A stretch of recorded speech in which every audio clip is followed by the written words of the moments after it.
ไปตลาดผู้ดีได้อันฮันนี่โคมนี่นะมาพี่น้องได้คูคะน้านี่นะอันเป็นคูนี่ก็คิดยากเอามาปิ้งกินแซ่บๆสันดอกกันเลยมาชิมมาปิ้งได้ไม่นี่แล้วก็มีไส้พร้อมไส้2 ถุงนี่อันนี้มันไส้งัวได้พี่น้องใส่ปิ้งใส่กับคูคะน้ามื้อนี้แซ่บๆข้างหม้อฮ้อนๆเนาะแล้วก็ชิมมาใส่แป้งนัวกับเกลือเนาะพี่น้องใส่แนวละครึ่งบ้วงและการชิมีอันหัวสิงไข่ใบขี้หูดลงไปชิมาใส่บักนัดลงไปเพื่อว่าต้มให้มันสุกไวเปื่อยไวหั่นนะพี่น้องคันมีบักฮุ่งกับบักฮุ่งใส่ก็ได้เนาะบักฮุ่งหรือว่าบักนัดเนาะอันนี้ใส่ลงไปเลยฮันนี่โคมแล้วก็ใส่พี่น้องล้างสะอาดดีๆแล้วเด้อแล้วค่อยมาใส่นี่เด้อพี่น้องเด้อแล้วก็ต้มจนมันเปื่อยเนาะจนว่าเอาซ่อมเฮาจิกข้าวมันเข้าหั่นนะมันข้าวมันปากข้าวมันเปื่อยดีแล้วแล้วก็ตักออกพี่น้อง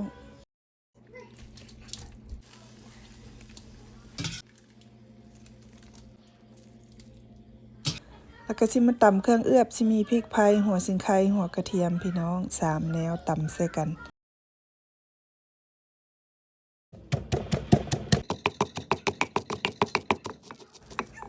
เครื่องตำเฮาลงไปเลยแล้วก็สิมาใส่เกลือพี่น้องเกลือนี่ก็ใส่พอประมาณเนาะเฮาจะบ่ใส่หลายเพราะว่าตอนเฮาต้มเฮาก็ปรุงได้แล้วหั่นนะแล้วก็แป้งนัวน้ำตาลแล้วก็สิมาใส่น้ำมันหอยน้ำซีอิ๊วขาวใส่เครื่องปรุงแล้วก็มาซาวให้เข้ากันพี่น้อง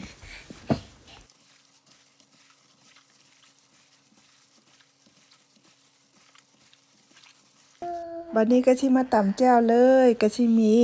บักเพชรกับหัวกระเทียมตำให้ละเอียดแล้วก็สิมาปรุงเลยมีเกลือแป้งนัวน้ำตาลแนวละประมาณบวงกาแฟเนาะแล้วก็สิมาใส่น้ำปล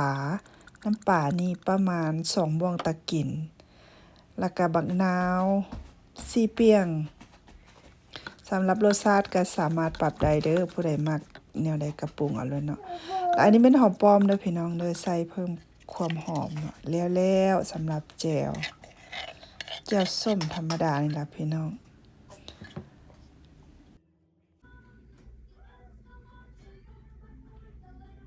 สุกแล้วเด้ปิ้งใส่ค่อยพี่น้องปิ้งใส่แซ่บๆกินกับแจ่วส้มสำหรับตัวนี้ละแม่นอันปิ้งฮันนี่โคมหั่นน่ะปิ้งคูคะน้าหั่นน่ะพี่น้องปิ้งคูคะน้าหอมๆมาเด้อกินข้าวน้ำกันพี่น้องข้าวแรง